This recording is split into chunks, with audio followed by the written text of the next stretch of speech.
ನನ್ನ ಫ್ಯಾಮಿಲಿಯಲ್ಲಿ ಅವ್ರಿಗೆ ಜಾಸ್ತಿ ನಾವು ಯಾರಿಗೂ ಹೇಳಲಿಲ್ಲ. ಓಕೆ, ಅದನ್ನು ಒಂದು in India family is a very strong emotion and education is an even more strong emotion. ನಾವು ತುಂಬ ಡಿಸ್ಕಸ್ ಮಾಡ್ತಾ ಇದ್ದರೆ ಡಿಸ್ಕಷನಲ್ಲೇ ಇರುತ್ತೆ ನಾವು. ಸೊ ಯಾರಿಗೆ ನಾವು ಕ್ಲೋಸಾಗಿ daily day to day basis ಇರ್ತೀವಿ, ನಾವು ಅವ್ರಿಗೆ ಮಾತ್ರ ಹೇಳಿದ್ದು. Rest decision only Ramya and I know. So that is sufficient. But ಅವ್ರಿಗೂ ಒಂಥರ ಜಟ್ಕ ಅನಿಸ್ತು ಅವ್ರಿಗೆ. ಇದೇನಪ್ಪ ಇದು, ಹೋಗದೇ ಇದ್ರೆ 10th ಸ್ಟ್ಯಾಂಡರ್ಡೇ ಮಾಡದೇ ಇದ್ರೆ 12th ಸ್ಟ್ಯಾಂಡರ್ಡೇ ಮಾಡದೇ ಇದ್ರೆ ಹೇಗಪ್ಪ ಇದು ಲೈಫು ಅಂತ. But how to handle them ಅಂತ ನನಗೇನು ಅನಿಸ್ತು ಅವಾಗ ಅಂದರೆ, they are coming out of concern. What I have and Ramya have seen in 90 days, they have not seen. So I should not expect that clarity from them. And I am only half-baked at the time. I only don't have answers. Why will I convince them that this is good? Wow. At least accepting that ಇದೆಯಲ್ಲ, ನನಗೂ ಅರ್ಧಂಬರ್ಧನೇ ಗೊತ್ತಿರೋದು, but I am ready to take that risk. Right. I might fail. It's okay. But ಅವ್ರಿಗೆ ಆ readiness ಇದೆಯೋ ಇಲ್ವೋ ನಮ್ಗೆ ಗೊತ್ತಿಲ್ವಲ್ಲ. But what we should respect is, ಅವ್ರು ಏನು ಮಾಡ್ತಾರೆ, they come from concern, isn't it? ಎಲ್ಲೋ ಒಂದು ಕಡೆ ತಪ್ಪಾಗಬಾರ್ದು ಅಂತ ಪ್ರೊಟೆಕ್ಟಿವ್ ಇರುತ್ತೆ, ಲವ್ ಇರುತ್ತೆ, ಅಫೆಕ್ಷನ್ ಇರುತ್ತೆ, ಎಷ್ಟಿರುತ್ತೆ. ನಾನು Ramya, we use to give more importance to their background, why they are telling us, rather than what they are really telling us. ಹಂಗೆ ನೋಡಿದ್ರೆ ಅವ್ರ ಜೊತೆ ನಿಂತು ಅವ್ರ ಶೂಸಲ್ಲಿ ನಿಂತ್ಕೊಂಡು ನೋಡಿದಾಗ we don't get react. We kind of ಅವ್ರ ಕನ್ಸನ್ನು ಅರ್ಥ ಮಾಡಿ things become easier. Yes and ನಮ್ಮ ಮನೇನೂ ಅಷ್ಟೇ, ರಮ್ಯಾ ಅವ್ರ ಮನೆ ಕಡೆಯಿಂದನೂ ಅಷ್ಟೇ, there is a lot of support that we got. So is this how we should, ಅಂದರೆ ಪೇರೆಂಟ್ಸ್ ಆರ್ ವಾಚಿಂಗ್ ದಿಸ್, ಆ ಇನಿಷಿಯಲ್ ಶಿಫ್ಟ್ ಮಾಡ್ತಾರಲ್ಲ ಗೇರನ್ನು, ಈ ಒಂದು ಮನಸ್ಥಿತಿ ಇಟ್ಕೊಂಡ್ರೂ things might work. Yes definitely. Unnecessarily broadcast ಮಾಡೋಕ್ಕೆ ಹೋಗಬೇಡಿ.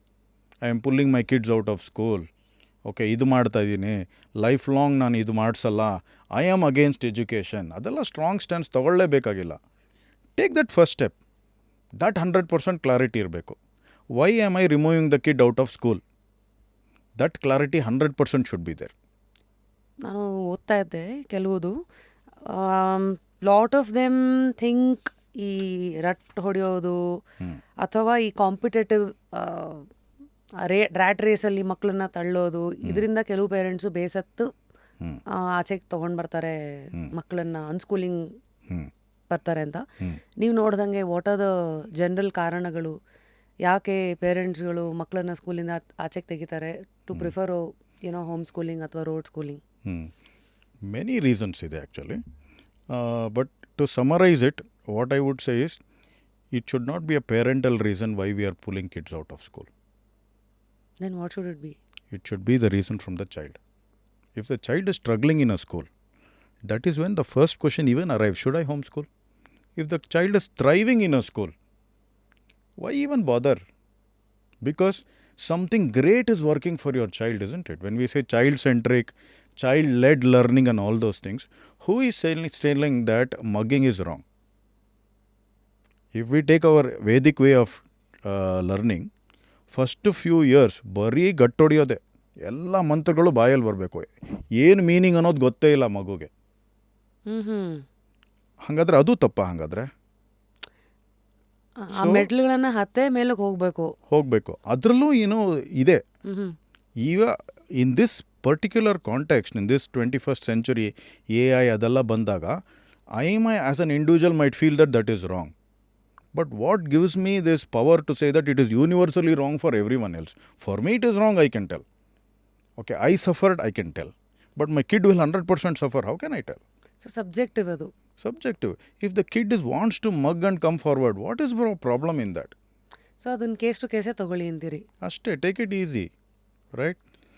I'm not saying there are no problems in the system. But what I'm saying is, it should come from the kid. Whose need is it to homeschool? Is it mine or is it there? ಮಕ್ಕಳಿದೆ, ಅವರು ತಾನೇ ಹೋಗ್ತಾ ಇರೋದು. ನಾವು ಪೋಷಕರು ಪೋಷಿಸ್ತಾ ಇದ್ದೀವಿ ಹೊರತು ನಾವೇನು ಡೈರೆಕ್ಟಾಗಿ ಅದನ್ನು ಮಾಡ್ತಿಲ್ಲ.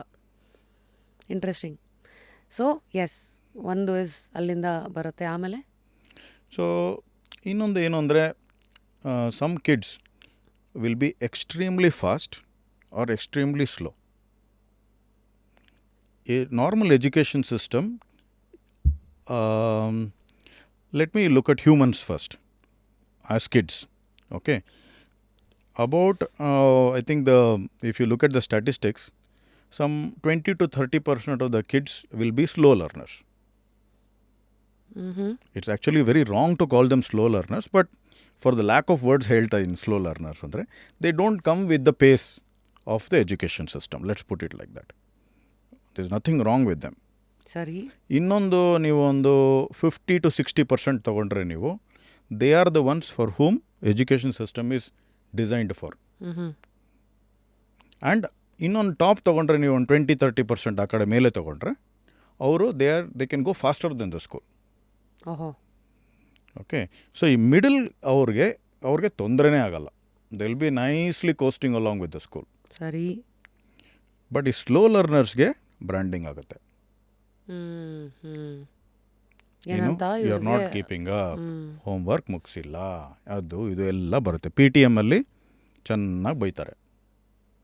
ಆ್ಯಂಡ್ ಅಮ್ಮ ಅಪ್ಪ ಅವ್ರನ್ನ ಗೊತ್ತಾಗಲ್ಲ ಏನು ಮಾಡಬೇಕು ಅಂತ. ಬಿಕಾಸ್ ಎಲ್ಲ ಕಡೆ ಇವಾಗ ಇದೆ, 6 monthsಗೆ ಎದ್ದು ಕೂತ್ಕೋಬೇಕು, ಅಂಬೆಗಾಲು ಹಾಕಬೇಕು, 1 yearಗೆ ನಡಿಬೇಕು, 1.5 yearsಲ್ಲಿ ಮಾತಾಡಬೇಕು ಅಂತ ಎಲ್ಲ ಹಾಕ್ಬಿಟ್ಟಿದ್ದಾರೆ, as though everybody is equal. So that is also a reason. And if you look at the other higher end, ಅವ್ರಿಗೆ ಬೋರ್ ಆಗ್ತಾ ಇರುತ್ತೆ ಆ ಮಕ್ಕಳಿಗೆ.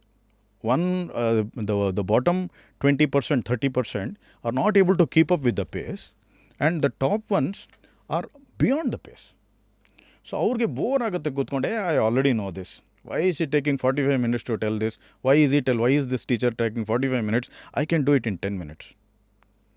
So ಈ ಎರಡು sections are also high candidates for homeschooling. Then there is another category also. We have given a beautiful name, special needs children ಅಂತ. ಅಂದರೆ ಅವ್ರಿಗೆ ಏನಾದರೂ ಇದಿರುತ್ತೆ, ಲೈಕ್ ಆಟಿಸಮ್ ಸ್ಪೆಕ್ಟ್ರಮ್ ಅಲ್ಲಿ ಇರ್ತಾರೆ, same special needs, special kids. ಹಾಂ, ಅದಿರುತ್ತೆ. ಸೊ ಅವರು ವಿಶೇಷ ಚೇತನರು ಅಂತ ಏನು ಕರಿತೀವಿ. ವಿಶೇಷ ಚೇತನರು, ವಂಡರ್ಫುಲ್, ಎಸ್, ವಂಡರ್ಫುಲ್ ವರ್ಡ್. ಈ ಥರ ಇರೋರಿಗೆ ಅವ್ರಿಗೆ ತುಂಬ ಕಷ್ಟ ಆಗುತ್ತೆ. ಅವ್ರಿಗೆ normal schools are not design to accommodate these people. Inclusive schools ಅಂತೆಲ್ಲ ಹೇಳ್ತಾರೆ, but it is not at all easy. ಒಂದು ಶ್ಯಾಡೋ ಟೀಚರ್ ಅಂತ ಹಾಕ್ಬೋದು ಅವ್ರಿಗೆ, ಬಟ್ ಆ ಶ್ಯಾಡೋ ಟೀಚರ್ ಹಾಕಿದ್ರೆ it has many other problems.